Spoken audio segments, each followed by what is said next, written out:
and welcome to another exciting episode of Best of Three. For a split second, I forgot the name of the show. It's a weekly FGC talk show presented by Daily.esports, shot out of our studio here in Austin, Texas. I'm your host, Efren. With me, as always, the other host with the most, Das Danka.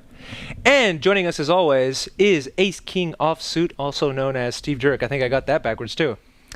You're looking, we don't have John this week. It's E3 week, and he's holding down the fort at Event Hub, so he's not here, which means you get a lot more screen space, Steve.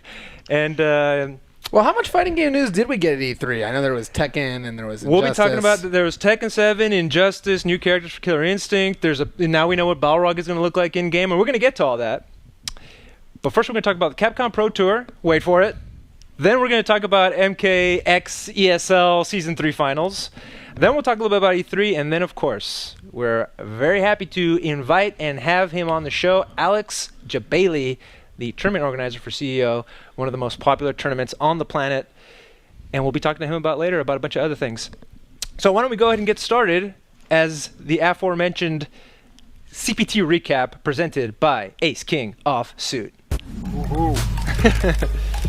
Love that graphic. It's pretty slick, right, with the bulbs and everything. Yes.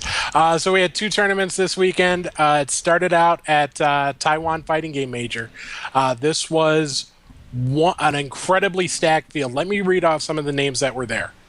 Daigo, Bonchan, RB, Goichi, Tanpi, Reiketsu, Nishikin, Jiewa, Dogura, Shiro, MOV, Idazen, Shen Chang came over from the U.S.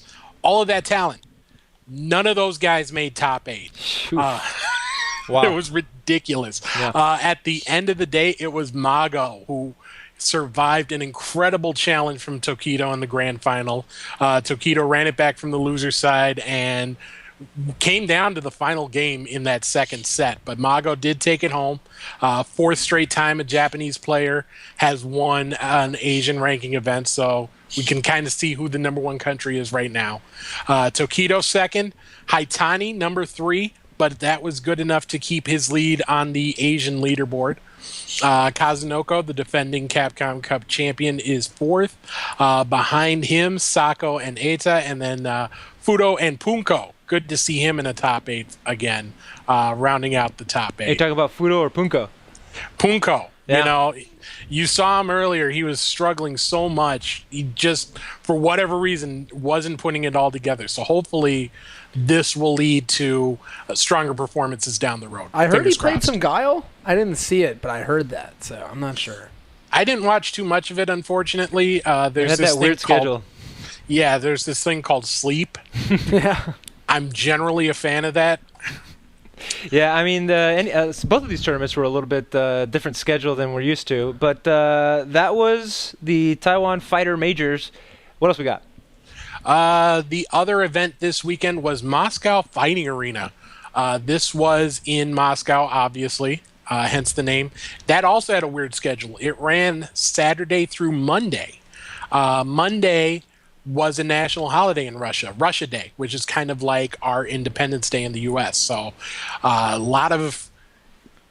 it was a great day for Russia, but it wasn't a great day for people coming from other countries who had jobs or who like to pretend they have jobs.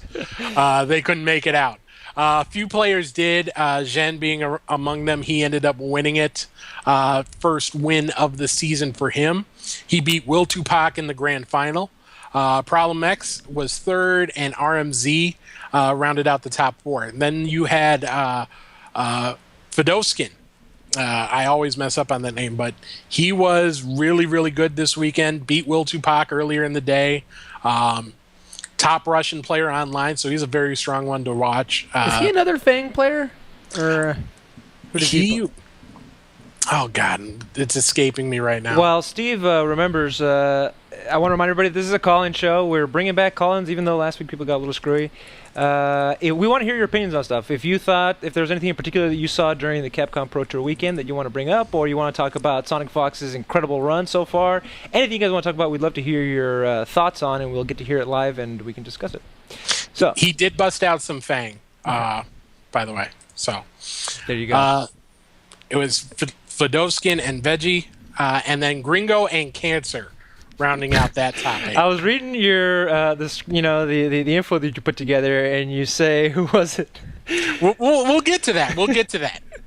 I just want to mention that this is, and I'm sure I'm probably stealing some of Steve's thunder here, but we're really seeing Xian implement the strategy that he said he was going to, of going to the easier tournament. Yeah, and you look at the field, there were only like 43 entrants, partly because of the weird schedule, and then partly because it's not part of the so-called Schengen area that allows free travel within Europe. So it's a lot harder for, say, a French player to go to an event in Russia than it is to go to an event in Italy. Are we two winners and losers yet, Steve? Can we take a look at the overall standings real quick? Absolutely, I got them right here for you, man. Always rushing things, Efren. Sorry about that. Just want to make sure we're on track. All right, so no changes at the top. Justin and Infiltration still 1 and 2.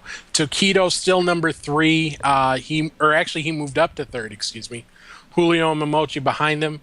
No changes in the next couple, but Haitani, the big mover, he's up in the top 10 now at the expense of Mysterio.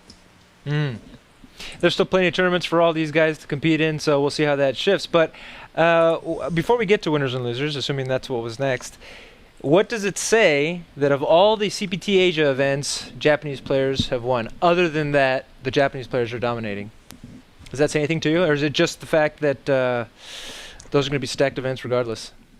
You're saying that the Asia events are just Japanese players dominate? In the 4 CPT Asia events that have occurred, a Japanese player has won, as Steve pointed out earlier. I mean, have the Japanese players not won anything they've traveled to, period? They've won all the CPT Asia events. What else have they won? And I think that they've won... I guess the Koreans won in America, right? With Infiltration, yeah. So... I mean, Asia domination is going to continue to be a thing in this game, and that just seems real at this point. But, in the latter half of the Street Fighter 4 era, yes, you still had your Momochis and your Kazunokos, but you started to see Xian show up, Punko show up, people who are not from Japan. Is that not happening, Steve, or is it just not happening yet? It's not happening yet. I think once we get to the end of the season and we have a clearer picture of how many points people need to actually get in, you'll see a bigger emphasis on making it out to a bunch of events. And especially in the second half, there's plenty of weekends that have 2 or 3 events going down in the same weekend. We're about to enter a little bit of a lull between now and EVO. But after EVO, it's just 2 events, 3 events, 1 event, 2 events. So there's going to be lots of chances to earn points, lots of scoreboard watching, lots of who's going where. So, to me right now, we're at a point early enough in the game still that the areas with clusters of players are going to completely dominate. Mm-hmm. In the U.S., California is without question the strongest area right now. You have, Justin's stronghold where he plays with his friends. You have LPN and his guys. You have F-Champ and his guys, and sometimes they mingle with each other. And then the East Coast is having trouble getting numbers at their own events. Texas is far enough apart from every city for it to be an issue. The rest of the country has the same problem. And I mean, it seems like even Korea and Singapore have that issue as opposed to Japan, who is streaming a bunch of them playing together at the same time. I think you'll see areas outside of California and Japan do better as time goes on, when there's more time to catch up and, get that experience in tournaments, get that experience in online. But right now, where you have all the people playing very seriously, it's going to dominate early on. So is another facet of Xian's strategy is not only am I going to go to the easier tournaments, as he did here, and, he gets that result that he wanted, but it's also, I'll worry about catching up later. Let me lock in my position now and my points now. Is that another part of that theory, perhaps? That could be. One thing I want to touch on with the East Coast players, one reason you don't see so many of them in the top of the standings right now, the first half of the season is very West Coast centric in the U.S. You had NorCal regionals, you had SoCal regionals, you have two events in Texas, you had Northwest majors. Second half, much more on the East Coast. You've got the New York event, Fall Classic, you've got East Coast Throwdown. So much more much easier time to get out to those events if you're in New York, New Jersey, anywhere on the East Coast. Right on. Okay, winners and losers for the Capcom Pro Tour recap, brought to you by AceKingOffSuit. All right, well, I got to start with Shen. Not only just because of the points, which he needed, he was outside the top 30 before this weekend, but you heard these whispers all on Twitter, all on your other social medias, that the young kids use, that Fang can't win. He can't win. He needs to switch characters. Now he has a win. Maybe that quiets it a little bit. Maybe that shows that, yes, he can make that character work. And I really think that he will make that character work in the end. Mm-hmm. I got to go with Haitani over in Asia as well. Last week I said that his lead was only 8 points. It's still only 8 points on that Asian leaderboard. But after second place, there's a lot more room now. So he is in a very strong position that way. Plus, you think of his performance this season, he's gone to 7 Pro Tour events. He's made top 8 in all 7 of them. Wow. So it's very hard to see him not making it at the end. He's on my list of the top 10 players for sure. In the world? Yeah, period. Yeah, he's amazing. And he's definitely the strongest Nakali results-wise. Wow. Yeah, you can argue probably top 5, maybe even top 3 right now. 100%. He's just very consistent. And then I got to give a shout out to Will Tupac. I put him in my losers list last week, but he did really well. He lost early in pools, but he responded by knocking out 7 straight people in the losers bracket. His last 2 weeks have been his 2 strongest performances of the season. So he's headed in the right direction. And the other thing is, he eliminated cancer this weekend. How can you eliminate cancer and not be a winner? Yeah, that was the joke I didn't spoil for you, but when I saw it on your script, he eliminated cancer. Give that guy a medal. I just like seeing Laura play, and Will Tupac has been making her work. And any character who sticks to characters who are not considered top tier, like Shen with Fang, and Will Tupac with Laura, they automatically get points in my book. You see, I'm the opposite. I just don't respect it at all. Why? Why switch not, to a man? Good character. I don't know. Some man. integrity. It makes me so sad seeing Shen play Fang. You used Fang. Yeah, not anymore. Stopped. Exactly. Good point. All right, let's hear who you're... Are you taking him to Fang Recovery Anonymous? I'd love to, man. If I could see Shan play Vega or something like that, I'd be so happy. I think it's people like you who say that make him say, I'm sticking with him. And I'm going to show you why I'm sticking with him. So that's what's up, Steve. Steve, who do you got in your losers category this week? Well, I got to start with Kongster out in Russia. There weren't that many big names in terms of foreign players heading out to that event. He was the only one among them who did not finish in the top 8. It's not that he played poorly, but he only got 2 points. If you're like I've been saying, you're not going to make Capcom Cup 2 and 4 points at the time. You need those big chunks, and he really didn't do that this weekend. Next loser? I got to go with Bonchan. He was one of those guys that I listed off at the beginning in Taiwan that didn't make top 8. He actually drowned in pools. He tied for 25th. Wow. It's been tough to watch him not get that success this year. He's currently tied for 89th in the Pro Tour standings. So hopefully we can see him put some stuff together, make a good run, and return to Capcom Cup. How many points is 89th? 89th, I believe that is 6. Let me double check. Still more than Donka. I apologize. 89th is 4 points. Still more than Donka. Close. What's going on with Bonchan? Who's he using these days? Ryu. Yeah. Well, I mean, the thing is, like, man, I feel bad for guys that did well and aren't doing well this time. I don't know why. Just innately, I'm like, man, I want to see you where you were at. It's a fairly different game. Yeah. And, I mean, you've seen a lot of overlap, obviously, in who's the best, and you've seen a couple people fall almost completely off the map. And I think notably you've seen very little in the way of new talent shine through. Mm-hmm. I mean, we saw Mr. Crimson won the first CPT event. That was early. And then after that, I mean, we haven't really seen anyone surprising make it too far. Who's Even the people up? you think are surprising, like, seeing Rylander do well in some of these events, they've been playing fighting games for years and years. Yeah. And they've been successful in other games. Mm-hmm. So, Yeah, and it's like And it's like you have guys who weren't necessarily the greatest at Ultra, but still very, very solid, like Julio, Mysterio coming from other games. It's not that, there's a base that you have to build on to be successful here. And most of the people who had a strong base in 4 have that strong base in 5. Bonchan certainly does. He just isn't getting the results yet.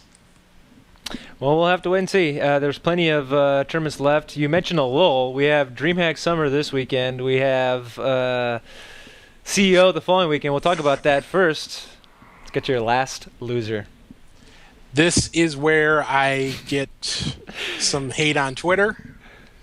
Daigo Umehara. Oh, what a loser that guy is. That guy, again, you look at how he did. He lost to Goichi and Tokido. That is nothing to be ashamed of.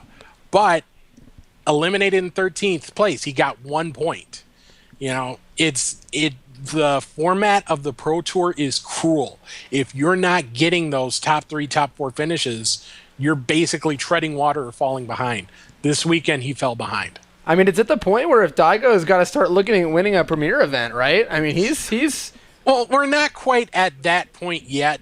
He had a very good Stunfest, so he's got some points to work on.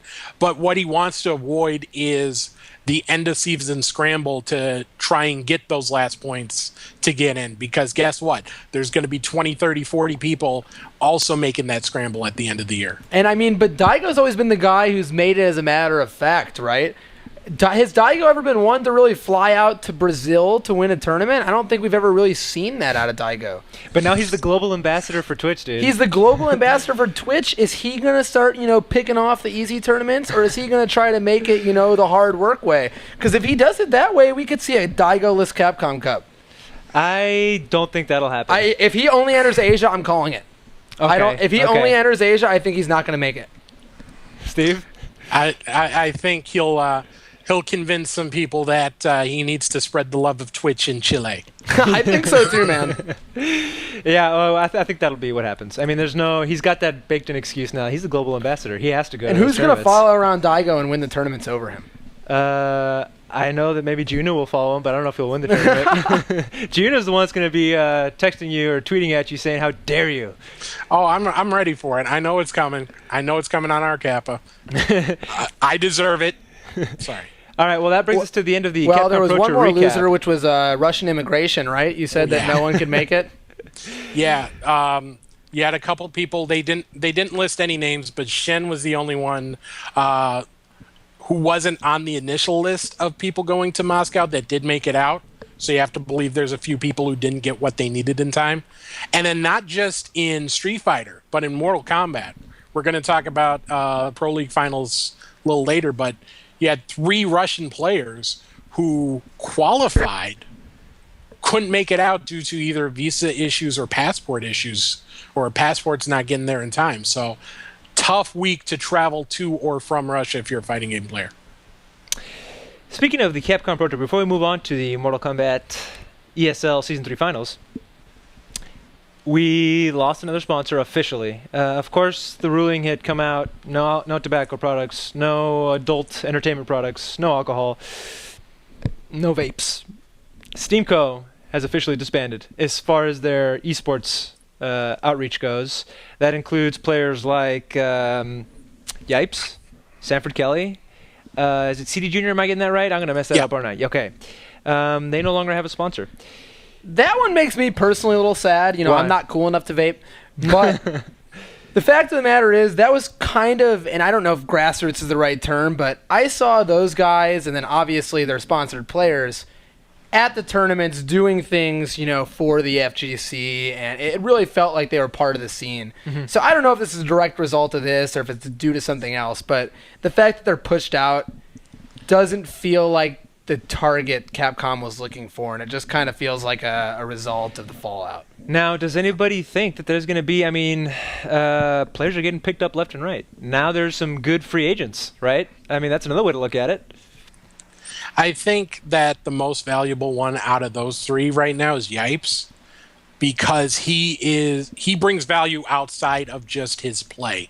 He is that that big personality, that friendly face that everyone in the community likes. And if you want to get in the FGC, hey, getting some shine off of Yipes certainly doesn't help you doesn't hurt you, in terms of image. So I feel like there is a surplus of sponsors looking to pick up players. I don't know if any of these guys outside of Yipes will find a home right away, but I think it is in the cards eventually. Well, let's hope that happens. It is a shame that they no longer have a sponsor. I mean, I think Sanford was even saying, I don't think I'm going to make it to EVO as a result. Yeah. And that would be a shame. And that's kind of the whole issue I've had with the implementation of the rules. Now, to be fair, before the announcement that the team was dissolved, Yipes came out, posted he was leaving the team on Facebook, and he said that his leaving had nothing to do with the Pro Tour rules change. So that we do need to say that. Sure. But by not taking care of this in January or in February, you've got this issue where teams who expected to get some sort of return on their investment on these players, all of a sudden, halfway through the season, they're not getting it anymore. Yeah. Mm-hmm. And that only has negative consequences in my mind. If you're, I disagree with their decision, but I understand why they're making it. I just wish this would have happened 4, 5, 6 months ago when we all already knew their stance. Well, no, I mean, certainly, and it looks bad for companies, like new companies that haven't sponsored anyone, looking to sponsor someone, seeing that, everyone's switching around so frequently. It's like, who can you really grab that'll stay around and be an asset for your team? And who knows whether Capcom will ban you or not from sponsoring a player. Let's hope not. Guys, let's move on to Mortal Kombat X Season 3 ESL Finals. It was not a surprise.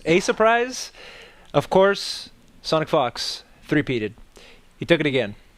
Who wants to kick us off? Did you watch any of it? You were. I did watch it. I'm not a huge fan of playing Mortal Kombat. I gave it a go at the beginning. I did all right, and then they made Devore a little harder. Couldn't do well anymore. Anyhow, I do enjoy watching the game, and I like the players at the top, and it's sad to see Scar not win, but even though Sonic Fox wasn't the number 1 seed, some intel I got at Combo Breaker made me think that he really was, because at that point he told me he was practicing Skullgirls, but for ESL he was going to practice Mortal Kombat. And from what we've seen of this kid, when he practices something, he wins. Yeah. And he did it this time. And he did. Now, are people already calling out the, he used Alien, and that's like a character that's... He's used like 6 different characters to win major tournaments, and no one else has done that. Can you really front on that at this point? No. And he even used a different variation than Dragon did, although Alien is hella broken, don't get me wrong. Yeah, at some point you have to think. You look at the 4 biggest tournaments in Mortal Kombat history, ESL Finals 1, 2, and 3, and EVO last year. He's won them all. You can't put that on the character. Yes, Alien is a strong character, but guess what? There were 3 or 4 other aliens in that bracket. They didn't win. Who won? The guy who is arguably the best in the game right now. And I think he's won most of those with different characters as well. So, I mean, yeah, it just goes to show what dominance he has over the game. The top 4, and I'll give this to Mortal Kombat, was very consistent with results. Mm-hmm. I don't know if the seeding exactly was, scratch or whatever, but Sonic Fox, Scar, Dragon, Foxy Grandpa have pretty much been the best players for a while now. Yeah, that was basically Sonic Fox, Dragon, and Scar. Those 3 have won every single of the 8 weekly tournaments in North America, and then Foxy Grandpa won 4 of the 8 in Europe. So arguably the top 4 players in the world right now. Great snapshot of that game. I hope this doesn't come off the wrong way. We did try to get Sonic Fox on the show, and he is on vacation, basically. If you win that much money and you just graduated from high school and it's your summer vacation, he's at E3, and later we're going to go through some of his tweets. He's been talking about Injustice 2, and he's given out a ton of information. He's digging into the game, and I'm excited to discuss that here in a second. Can I just say one thing? Because I've got one loser for this. Oh, man, for MK. Who's your loser? It was Perfect Legend, and I'm sorry. Why? That just feels like salt on the wound, dude. Like, okay, well, let's hear it. Here's the thing. He went 0-2, which is fine, because you know what? That's 16 of the best players in the world. Someone's going 0-2. It's going to happen. He just happened to be one of them, unfortunately. That's not the issue. The issue is, after he got eliminated, someone gave him a microphone. And they asked him what they thought of the... I'll send the link in the chat room.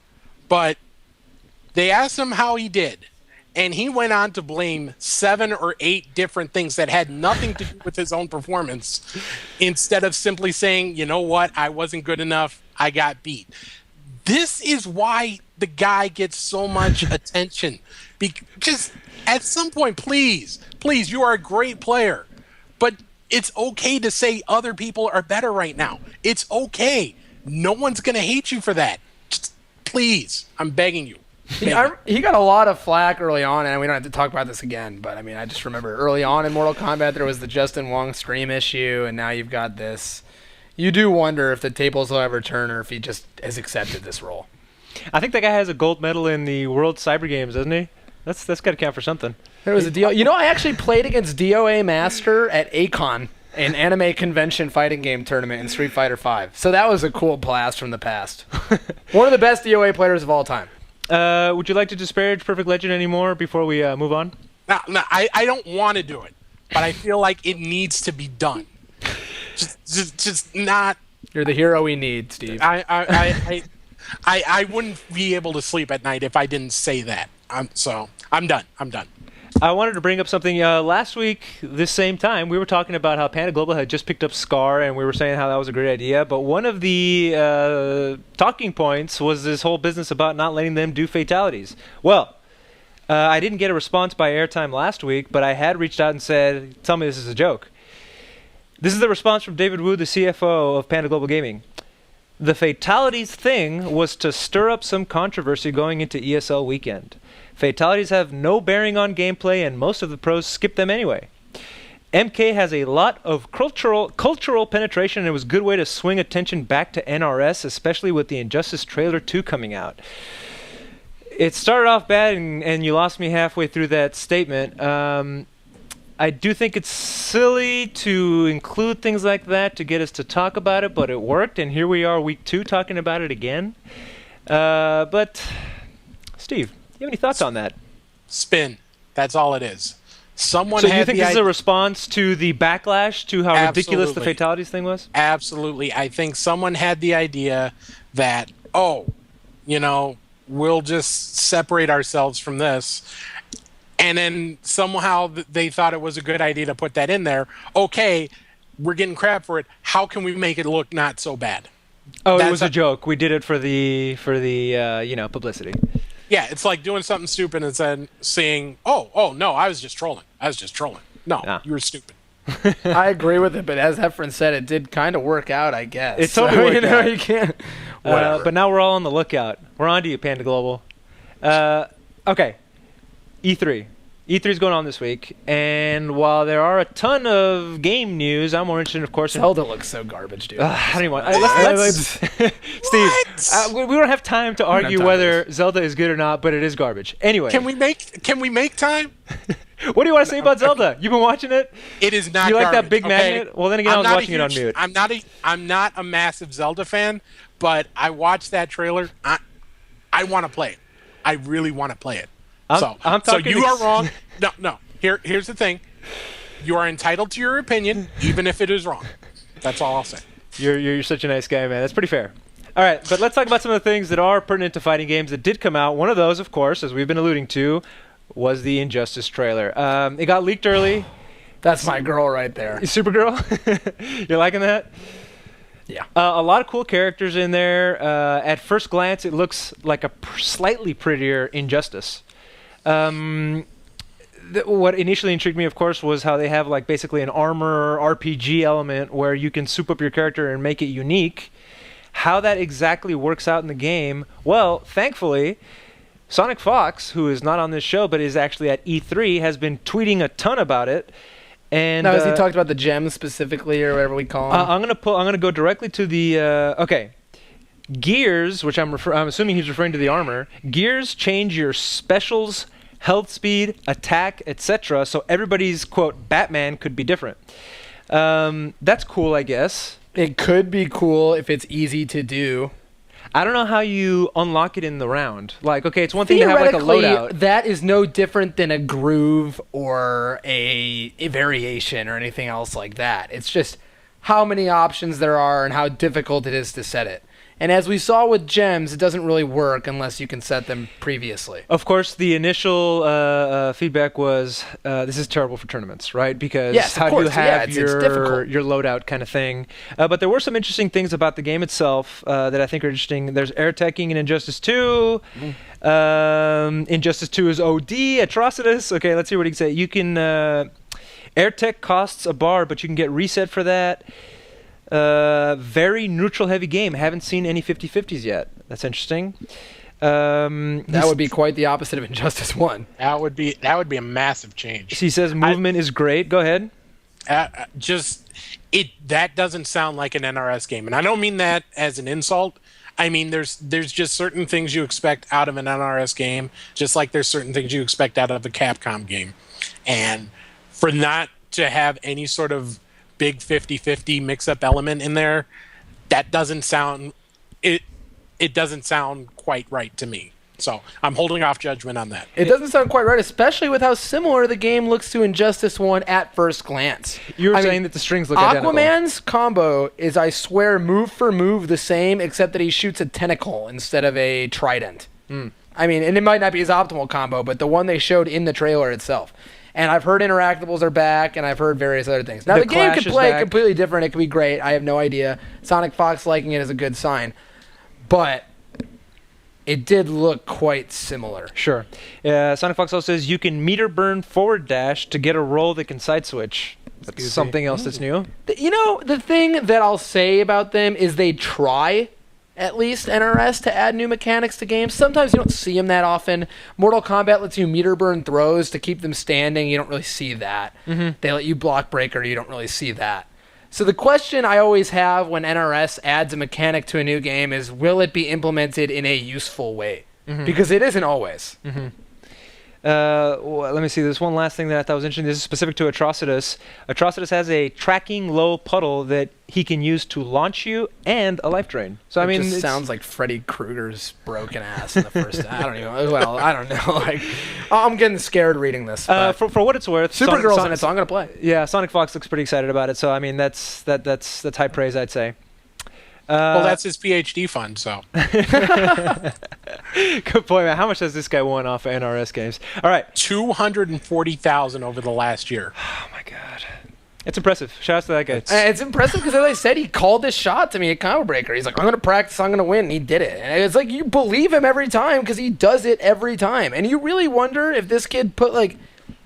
Because I think some Street Fighter players get angry when you hear that, like, oh, if Sonic Fox put more time into it, would he win? And it's hard to disprove that. I mean, he hasn't been doing as well lately, but I know for a fact he hasn't been practicing as much lately. He's definitely a very gifted and someone with a lot of time to practice.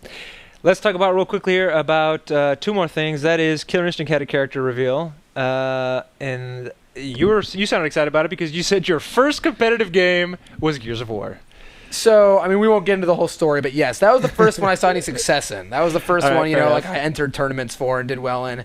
And, Ram is super tight. They put him in Killer Instinct. Unfortunately, this was leaked months ago as sort of a, like, if you've read the right forum, you knew this was coming kind of thing. But it's still exciting to see, and it's awesome to have Arbiter and Ram and all these different characters make their way into Killer Instinct. From what we know of Ram, he's a very pure grappler character. I asked Brandon Alexander, Killer Instinct God and Ultra Arcade CEO, is at E3, and I was like, dude, give me your impressions. He says he's like a good Zangief. And that's tight, and I think that adds, and I know Sajam said on Twitter that a lot of people are going to get mad now because they have to actually fight something that they haven't been used to. Oh, okay. And I think anytime you add a new archetype to a game, you have a lot of room for growth in the players, and the more you see, the more you get better at games. And I just think it's awesome what they've been doing with this game. Steve, before we move on, you got anything on Killer Instinct?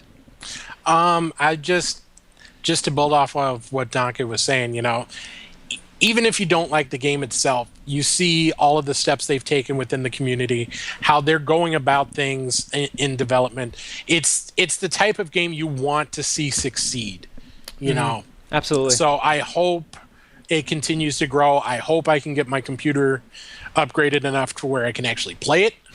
But we'll see. I'm actually scheduled to play with Rylander tonight. We're going to try to learn the game. Killer Instinct? Yes, I really want to learn the game. Out. We're not playing Ram. We're definitely not playing the new character. But man, I wish it could have been across all platforms. I wish it could have been, like my boy Coltrane, but it was Ram.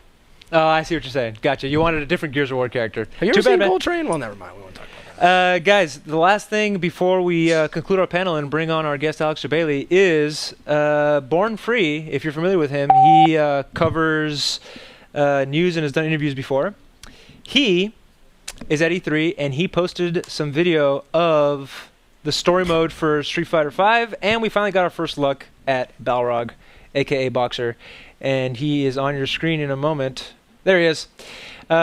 Check out at Born Free. Those eyes, man. Yeah, I mean, the eyes in Street Fighter V, that's our running theme, isn't it? Intense. Anyway, what do you guys think of Balrog wearing his tattered... I mean, he had an alternate costume that looks similar to this. I don't know how I feel about that chain noose, but... It looks kind of cool, right? No? It don't look great. It don't look bad. It looks like Balrog. What do you want me to say? I want to see him in the game, of course. That's the ultimate test, is what does he play like? But in the meantime, I'm glad that we got to see him. That's all. That's it. That's E3. Oh, and I guess the news is also that we get to play, and we haven't talked about this yet, that we get to play Ibuki and Urien and Balrog in their alpha forms for the story mode. For the story mode before they actually come out. And what this means almost directly as a result is that PC players are going to get some sort of hacked version and get to mess with these characters in training mode early.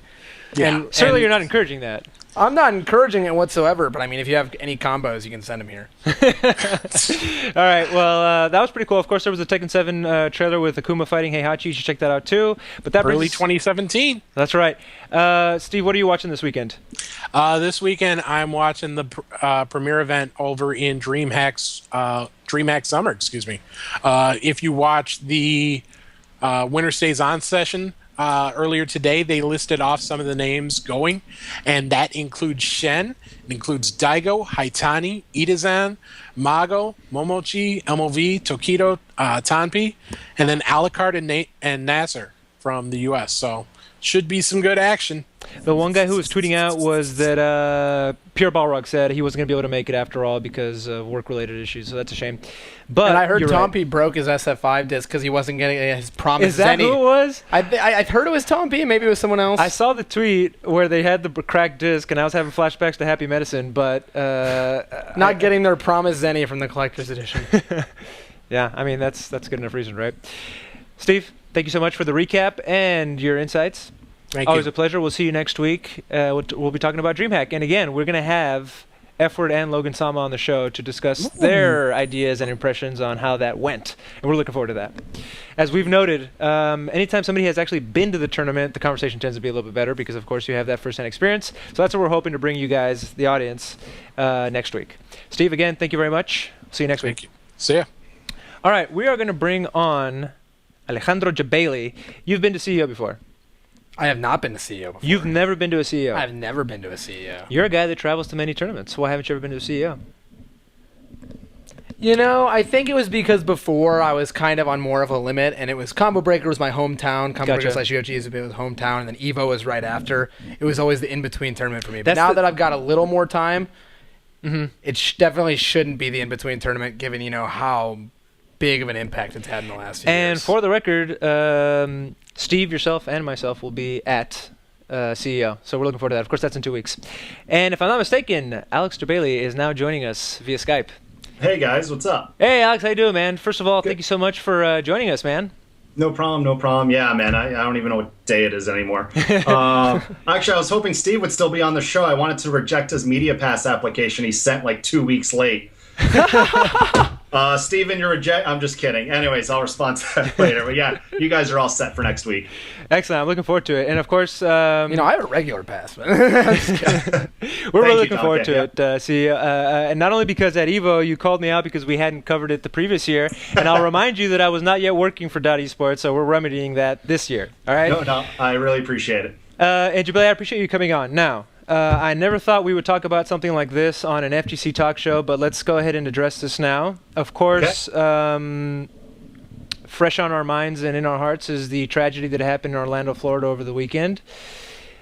As a result, some people have the legitimate concern of saying, hey, what's going to happen for CEO? It's in the same town, in the same neck of woods. Can you address that, assuage some fears, or tell us what, if you're even on top of that? Yeah, well, I did make a public statement. I wanted to wait. Obviously, a tragedy like that is not something you want to talk about lightly right away. But with my event coming up, I got quite a few emails just saying, is it going to be safe at your event? And obviously, as it happens, you don't know the true facts or what happened. You don't have any witnesses yet. You don't know about the survivors. And as more details came out, it became, more of a targeted attack. Seems like this guy obviously had issues, and this was a big plan of his at this said location. And it's a shame it happened, but after hearing a lot of that, I felt a lot more comfortable myself. But either way, I want attendees to feel safe because CEO this year 60% are first-time attendees to my event. Oh, wow. I don't know if that's their first time at a FGC event, but a lot are first-timers and a lot of the casual crowd because Pokken tournament's an official event. So I got a lot of parents that registered their kids for that event. So I just want to let people know that in my first statement that I would talk to the hotel about it, that I was very concerned about what we can do that's realistic, because I don't want to have a total lockdown with metal detectors and make everyone feel uncomfortable.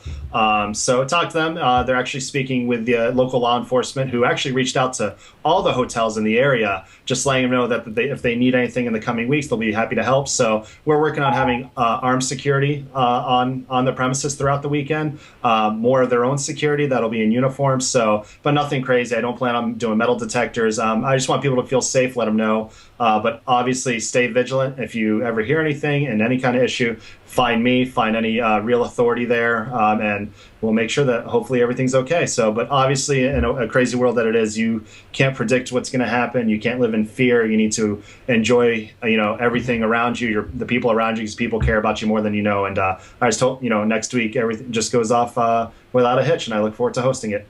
Seems like an appropriate enough response to me. I definitely feel safe going myself. Mm-hmm. If anything, I'll give you a hug, man. If you need any comfort, just let me. That's probably the last thing to make me feel safe, but we'll go into that later. All right, yeah. Alex, I'll take that hug. Okay, anytime, man. Let's talk about. With a paid-for badge. I reached out to you, of course, on I believe it was Sunday afternoon to see if you could come on the show. And you were telling me that yes, some people were concerned, but also people were still signing up on that day. You have had some pretty explosive numbers here as far as registration, and I would imagine floor passes, people who aren't competing but want to enjoy the event. Can you talk to us a little bit about that? What are those numbers? So if you go to smash.gg/CEO, it publicly shows you the numbers. And I've always been a fan of letting people know how many people are coming, just to give them an idea. And up until this year, I would create a Google Doc myself and manually type out everyone's name, where they were from, because I would share it, just their gamer tags. And people would be like, oh my God, I didn't know there was somebody in my city that plays games. Can I get in contact with them? And I would share a Facebook group. So I did it to connect people leading up to the event in Florida. So final number was after a couple... because of the recent incident, I did give a couple refunds without issue. If you didn't feel comfortable coming, I'm not going to force you to come to my event. I want people to come and not feel unsafe or anything. But after taking care of all of that, let me load it up right now for you. I will tell you, we are currently at prepaid, and this is not including volunteer staff or media badges. 2,956 prepaid attendees. Wow. So last year, that number before the actual event began was about 1,704. So to have that big boom, I thank it to just my local community always spreading the word. At the end of the day, shameless self-promotion. Growing CEO is what it is today.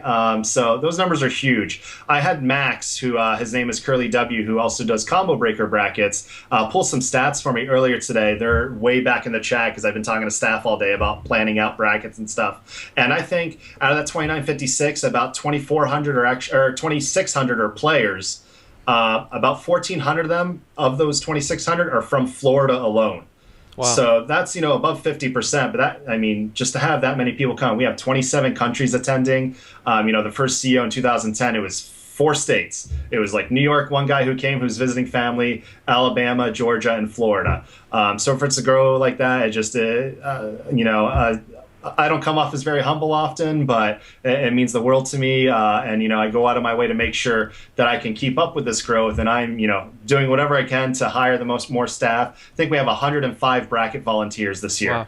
You look at Evo, seeing their numbers, I can't imagine there's probably going to need 1,000 of them. It's just going to be insane. The growth overall for the FGC. Combo Breaker did great. Other numbers were great, starting off the Capcom Pro Tour. So I'm pretty happy, and I've been getting a lot of emails like, can we still buy spectator badges that day? And the answer is obviously yes. If that number hit like 4,000, I would probably have to block it all because the total capacity for this hotel is 5,000 across all their ballrooms. So I'm safe, I think, for one more year there. But every day I think about just growing it and getting a bigger venue. And my God, Orlando's getting so expensive now. So I got to think, obviously, not going overboard to go broke, but to be able to pull it off without, losing my ass on it. So, and, so Alex, is that when you ring up Avid and say, hey guys, you want to throw some more change my way? I mean, you're working for them now, right? Correct, yes. So I am their program director. Their office is still being built out, but I've been going in there every day. We've been, pretty much getting the website ready to launch. We don't have a date on it yet, but it is soon. And just putting in my input on what fighting games we should host on it, what schedule, what nights we should do. So it has a lot of great stuff in the works. It's just going to take time. And then obviously the winter event we plan on doing later this year or early next year is going to be really big. So bigger, in size and scale than CEO is even. So I look forward to doing that, which gives me experience to do more events and take CO to the next level. But trust me, I've been reaching out even to the city of Orlando to go, hey, you want to bring even more traffic to the city that I've been doing, So I'm not even thinking about next week. I'm already thinking about, 2-3 years from now. So because my staff now takes care of a lot for me, and it's stressful because I hired the best guys, even, Rick, the Hadu that hosts Combo Breaker. He does all my branding. We've been working on overlays and layouts for the event. So me and him, we actually didn't go to bed till 3 a.m. last night, working on laying out these ballrooms because we have 4 of them. And just the amount of work he puts in year round, it drives me to, when it comes to CO time, to do even more. And now I'm like, I can't do this on my own anymore. I had to take that leap of faith into other people and trust people and not worry about CO as a brand and, be responsible for everything. So now I was, we're doing the bracket volunteers. Like, I can run that bracket. Like, you're not touching brackets, damn it. Stay away, Alex. I'm like, God dang, because I just want to make sure everything goes off without a hitch. But this year, everything's in good hands. I really look forward to it. The team's going to kill it. So I'm excited. And let me just shout out Curly W, as you mentioned, who is the guy that does the brackets? A pool wizard, yes. Okay. Yes. And there's a system involved, I've been a part of it, helping him seed, where basically seeding goes beyond just pools. Who's in which pool isn't the only part of seeding. You also have to have the entire layout of the tournament set. People on opposite sides for when they get out of pools. People from the same city for when they get out of pools. And the way these tournaments are seeded, I think, has ended in some of the most exciting top 8s because of that result. So, good seeding means a lot to a tournament, and Max does a great job of that. So. Yeah, he is the best, and I let him know when I get issue a refund or add somebody in that was late. Just do this. He's all right. I got it. So he'll be working on that later this week. So after we wait for the dust to settle this weekend, he'll start putting the pools together. Once we see all the the usual complaints and I'm playing my best, the fair complaints. I'm playing my best friend I traveled with. More than fair to move him out of the bracket. If you have Daigo in your bracket, may God have mercy on your soul. Actually, 3 years ago, I put myself against Daigo first round when I was actually decent at Street Fighter 4, and that was fun because I didn't, I want to have a good time and still play when I can. But obviously, with the Capcom Pro Tour being a premier event at CEO, I cannot compete in SF5.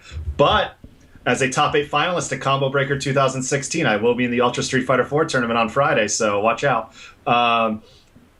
So I look forward to putting on and working with Max, him, Andreas, who's also one of the head judges for EVO. He works with me. He's great. I have a lot of local guys that, because of CEO's growth, they've been able to get opportunities and help other events, like Mikey, one of my best friends down here. I'm working with Mike, who did the lighting at Combo Breaker, and that was one thing I couldn't take care of or get at CEO last year, was a better lighting. And so I'm bringing one of the best guys in the business to do it at CEO, and we're taking the entrances to the next level as long as the players step up. So we'll see what they can pull off. But I'm looking forward to it, man. I'm really excited. And last but not least, thank you, Smash, because you guys pay the bills now. Thank you. Yeah, I mean, that's interesting, right? Because when I think of CEO last year, of course, one of the things that first pops out is the K-Brad entrance, for example. And was that Marvel, right? It was a Marvel entrance that he did? Yeah, it was Marvel. I don't know how he got top 8 of Marvel, but continue. But, so how does it, I mean, and I've seen, if you follow your exploits, you've been working with the Smash community at length. How did it happen that now it is so relevant at CEO relative to the other fighting games? At what point did that kind of tip in that favor?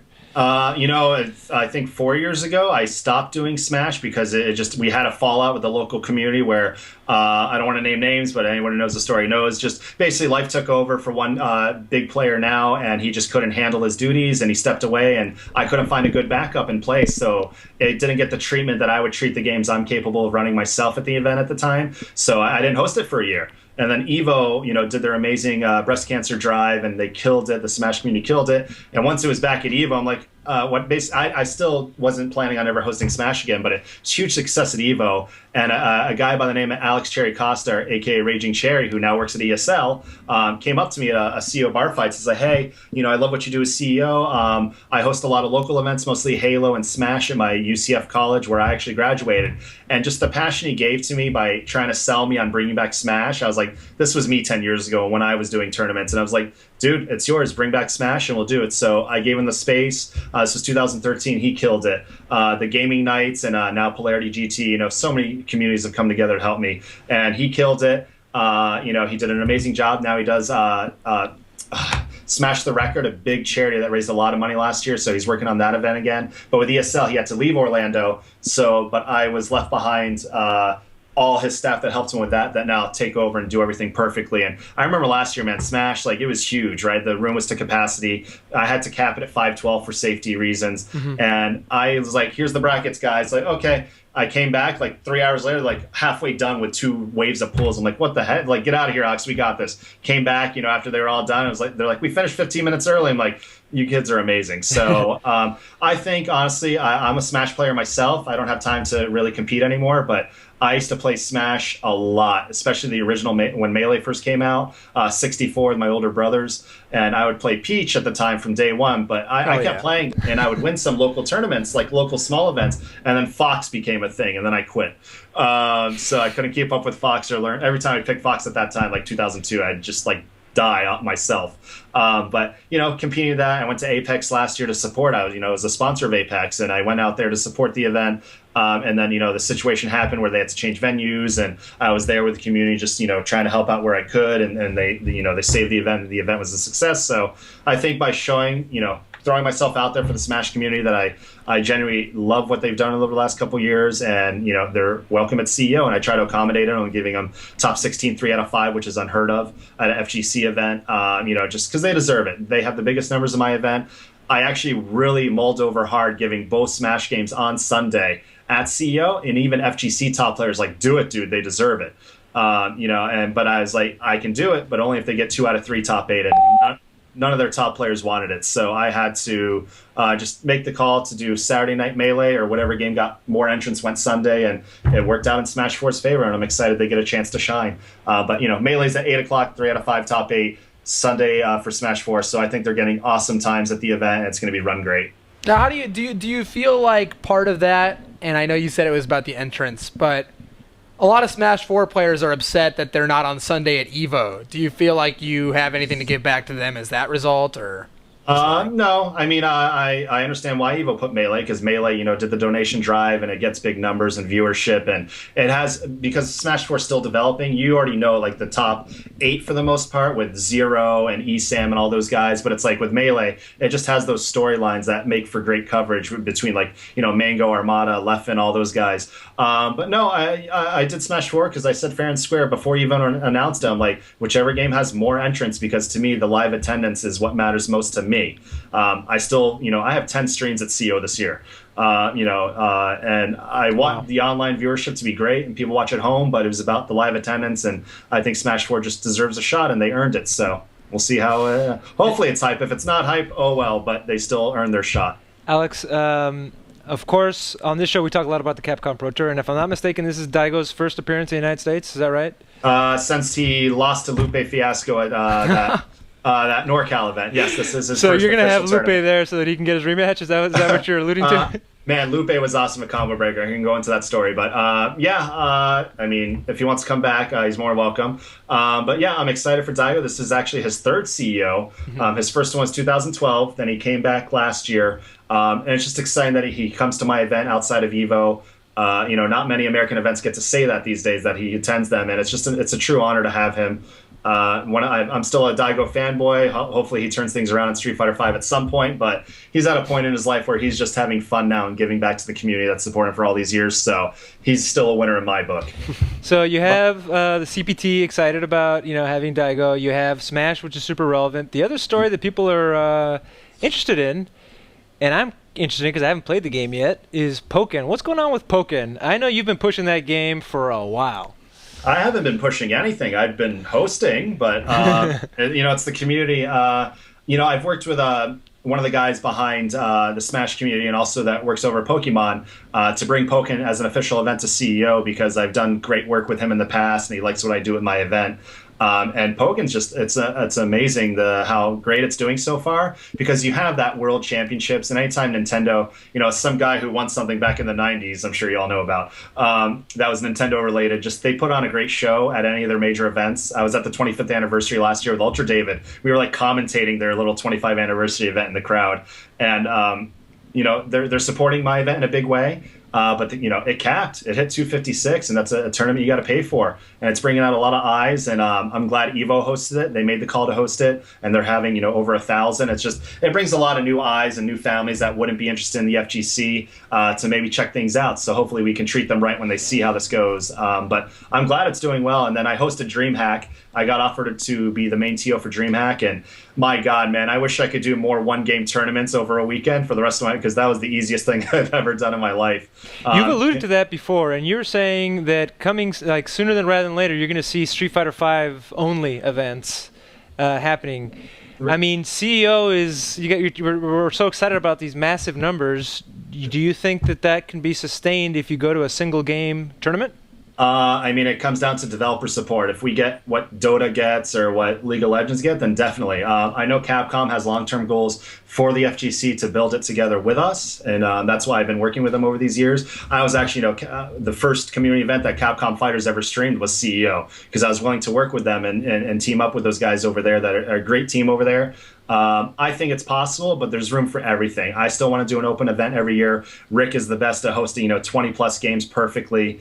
So I think you're going to see a lot of events doing that. Red Bull's supporting the local regional events now with just Street Fighter V. But as TOs do this more and more, we really deserve to, I wouldn't say make a living off of it, but be able to sustain it. And we need the help from the developers and sponsors and partners. Did the Pokemon Company help support the Pokken tournament?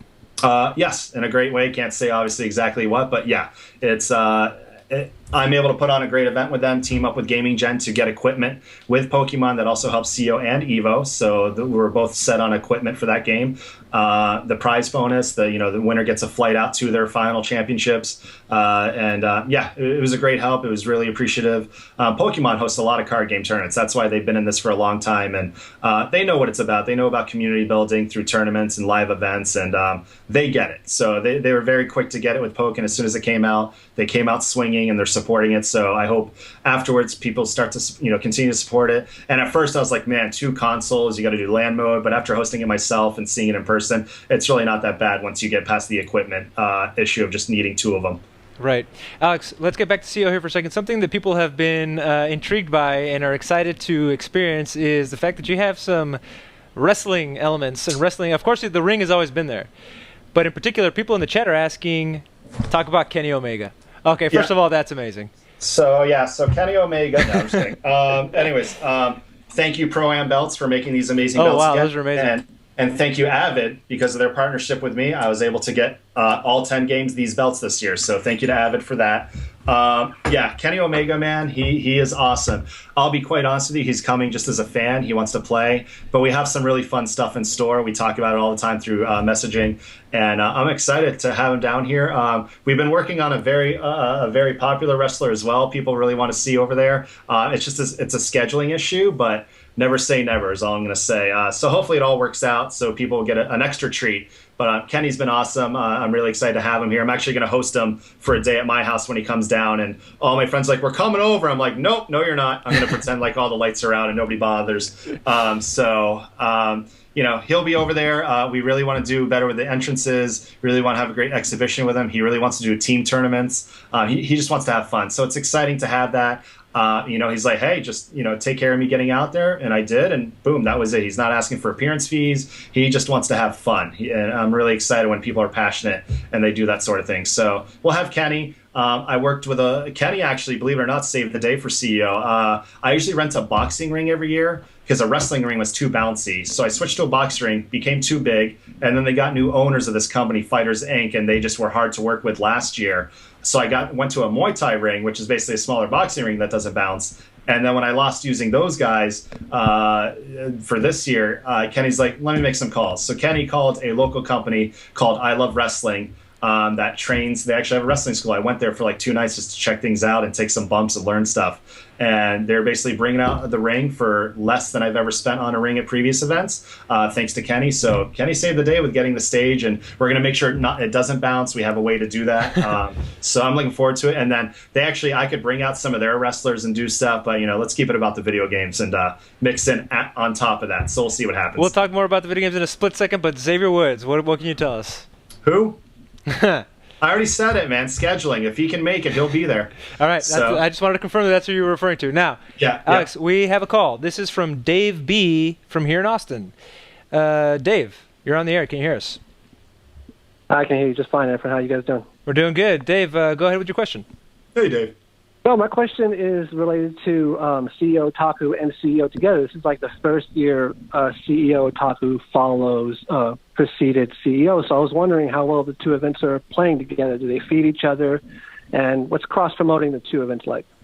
Cross promotion is great. We're actually going to be playing a trailer at CEO for CEO Otaku, just to get the promotion out there. Obviously, since I run both events, I can promote freely among them. But CEO Otaku was the most rewarding event I've done in a long time last year, because a lot of people told me it'll never work, or you're not going to get enough numbers to sustain it. The anime community's not big enough, and everyone knows my ego knows no bounds, and I'm just like, all right, that's not going to happen.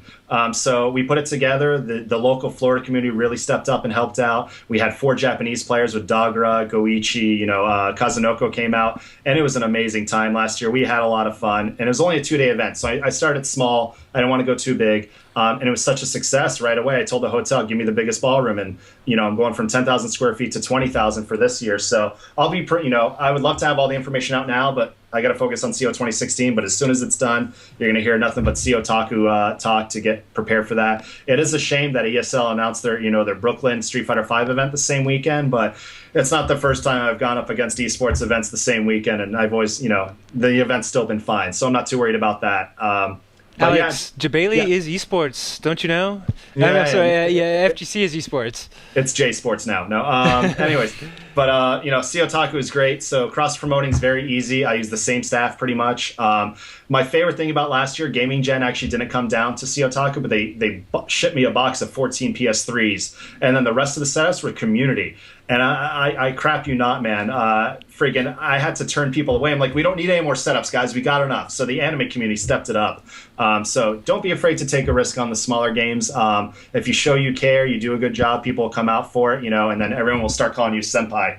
Hey. Anyways, so yeah, I think that's a great question. But yeah, it's easy to cross promote because I obviously run both, and they're so far apart in terms of months. It's fine. And Florida's huge anime convention state, so hosting another anime event that's different than the rest with fighting actual tournaments works out fine. Alex, you said earlier in the interview that the first CEO was in 2010. Yeah. 6 years later. It is a massive event. It is the one that people mark on their calendars. Of course, there's always the comparison to EVO, but outside of EVO, it's the event, right? I hope you don't take offense to that comparison there.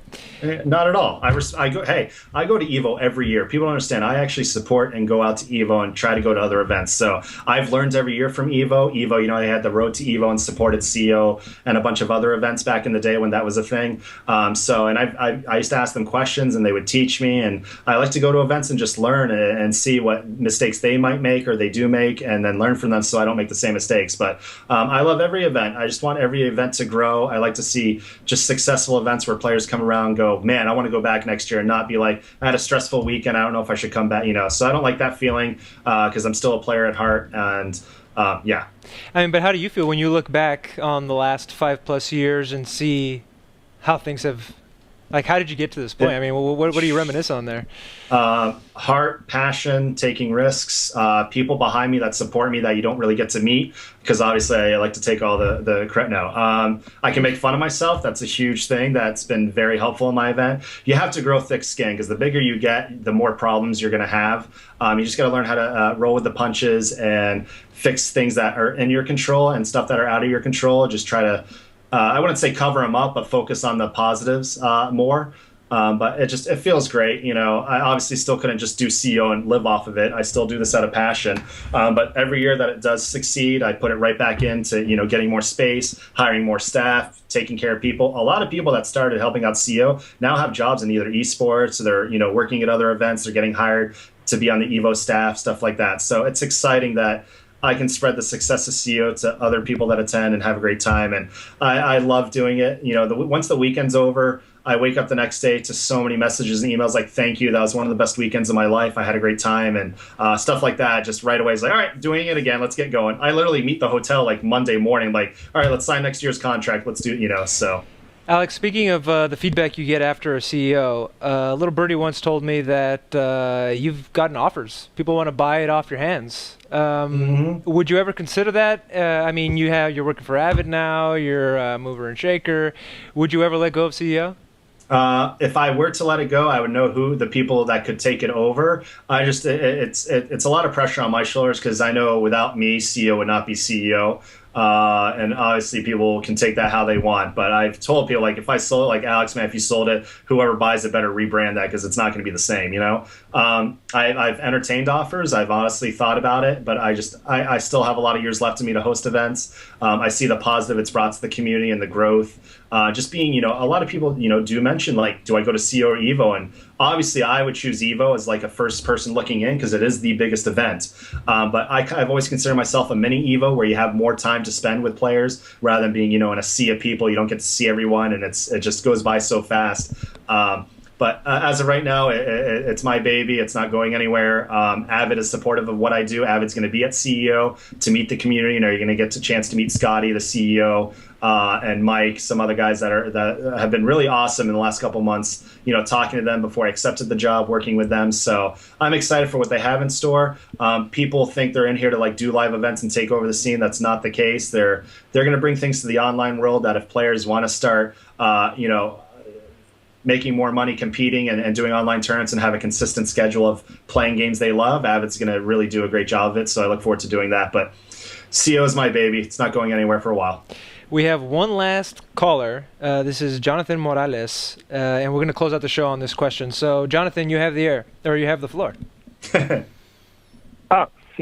Hey, guys, I was just wondering, since E3 is going on, and one of the big announcements was the fact Tekken 7 will not only be for consoles, but PC as well. I was just wondering, what are your plans for that game, Jebailey, next year's CEO? And then for all you guys, what would you prefer playing it on, and what's your hope in terms of the cross-compatibility that may or may not happen for the game? Thank you for your question, Jonathan. I'm excited. I've always played Tekken on PlayStation. That's just how the community's always done it in my eyes, through Evo, the final rounds, all those events. It's always been a PlayStation game for tournaments. I don't see that changing personally. I'm glad that PC is getting a lot of love. Killer Instinct, it was great to be a part of that team, see Killer Instinct go to PC, Street Fighter V on PC. All the big games are going there. I think it's going to do great this year. Tekken, Namco's been killing it. Namco Bandai Entertainment, with Markman leading the charge, doing the Tekken Tour, which is another event that's supporting me to host their event and bringing in their team to run it smoothly. And, that also capped at 256, giving free entry to people that pay for the CEO venue. So I think they're doing a great job promoting it. The biggest Tekken numbers I ever had was Tekken 2 last year with like 95. So for it to be 256 is exciting. I think it's going to do great. Obviously, crossplay is a huge thing. More chances to play people online, but I think Tekken's going to be fine. I used to play Tekken 4 religiously in tournaments. I played Tekken 1, 2, 3 just to watch the cutscenes over and over. I think Xiao Yu's cutscene in 3 was one of my favorites ever with Panda. Yeah. So I think Tekken's going to do great. Injustice 2 coming out, so I'm excited for. I loved the first Injustice, but obviously the NRS games, like Justice comes out, you play it. Mortal Kombat comes out, you switch. Now to go back to Injustice 2 last year. But yeah, I'm excited for Tekken. It sounds like it's going to be a good year for FGC in general, and I'm always surprised because it keeps growing, right? You're like, no, there's no way you can top it, and it gets topped. And this year, it's like topped by a ton. I mean, look at Evo and your numbers as well. I mean, it's just nuts. I hope that's a sign of how healthy the scene is at the moment. Yep, as long as I stick to my guns, do a great job with the team, I think it's going to keep growing, and I'm going to be forced to find a bigger venue, which I'm trying so hard. You have no idea. I just want to wake up one day and be like, guys, guess what I got? But it's really tough. But it's great that Red Bull's coming in to support with their local regional events for Street Fighter V. The Tekken Tour's been going to Wizard World events, which gets casuals to play the game. So it's just great seeing all this promotion, and esports is so big. I get people, if I would have called CEO an esports event for like the last 5 years, I probably would have millions of dollars in sponsorships. But because I never went to that name, the outside looking in had no idea what it was. Like, oh, it's a convention, So using esports actually helps, guys. So use that name if you want to grow your event. That's why you're on .esports. Alex, is there anything else you want to mention before we let you go? Donkey, I'm so sorry I didn't beat that one guy who's Laura because of 8 frames, so I could beat you and move on in winner's side. Yeah, he was in my pool. Yeah, I was in your pool, and I lost to Laura again, fair and square, but I haven't had time to really compete. I'm just waiting for Balrog. But Donkey, I want to play you at CEO, man. Let's get a match going. Let's do it, man. Put it on stream. Hey, let's do it for a belt, in fact. No, that's okay. Anyway, but no, thank you for having me on. I'm excited to see you guys come out there for your first time. If you have any questions, you need anything, man, just hit me up. And remember, you get 10% off at Popeyes with your CEO 2016 badge. You're clear to cross promote during your own events, Alex. That's teasing. Absolutely, I'm gonna be hitting up that Popeyes too, man. If you guys have best of 3 flyers, please bring them out, and I'd love to pass them out for you. Hey, there you go, man. Alex, thank you so much, man. I appreciate it. We've reached equilibrium now. Yeah, awesome, guys. Thank you so much. All right, thanks, man. We'll see you in a couple weeks. Take care. CEO, I've always wanted to go. I'm very excited to go for the first time. Alex, the way he appears sometimes is, people think he's got a big head, and he does, but he actually is a really good guy, and every time I talk to him in person, it's been great, and talking to him here is great as well. I will say this is totally, it's not terribly irrelevant, but, we do social promotion for the show every Tuesday. I needed the most updated CEO logo. I hit up Alex this morning, and within less than 5 minutes, I had that nice high-res logo in my inbox, and shout out to that guy. That to me says he cares about it, he's professional, and he doesn't like wasting his time or anybody else's. So that's true. I think that to me spoke more about Alex than some of the interactions I've had with him. So shout out to Alex. Thanks again for him being on the show, and for Steve. Any final thoughts, Doc, before we wrap this up? I could go on a small rant, because I hear all this about the FGC growing. And I agree with it, right? We have more numbers for everything. Street Fighter's new, it's big. But I get scared sometimes. What scares Because you? I'm thinking about the players at the top of Street Fighter V. And when I go to tournaments, wherever they are, who's there, who I'm playing, who I'm beating, and it does seem like a lot of the same. And I wonder if the FGC can juggle this forever if the talent pool stays so stagnant. We obviously have relative newcomers. NuckleDu is younger. Sonic Fox is younger. And they're both 2 of the best players in the U.S., period. But if there isn't a way in-game for us to get new talent to come out, like what League of Legends has with their Challenger League feeding into the LCS and stuff like that, I really wonder if the numbers will stay there as our players become 30 or 40. Now, that's a little while away, but that's just my current rant. Overwatch is killing the FGC. And Overwatch is killing the FGC. That's all I play. To your point, it wasn't at the beginning of the life cycle of Street Fighter 4 that we saw guys like CJ Truth and NuckleDu come out. So there's still reason time, to believe. And this is just a weird fear I have internally when I go to tournaments. Yeah. We'll have to wait and see how that plays out, because there's plenty more years, hopefully, of the Capcom Pro Tour coming ahead. I think so. And we can't complain. People complain about Street Fighter V, and you can totally complain about that. We've had serious issues with the game's release and serious issues with the mains of the game. But they're trying, and Capcom's actual contributions to the FGC have gotten orders of magnitude larger. And as Alex said, esports recognition of the FGC has gotten orders of magnitude larger. Mm-hmm. So the problem isn't the outside. I think it might be the inside. If we're going to get bigger. Oh boy, I think that's a whole topic for another day. It's a whole different topic. You've been watching Best of 3 on .esports. Thank you very much for watching. We'll be here next week with Logan Sama and F-Word. Bye, guys.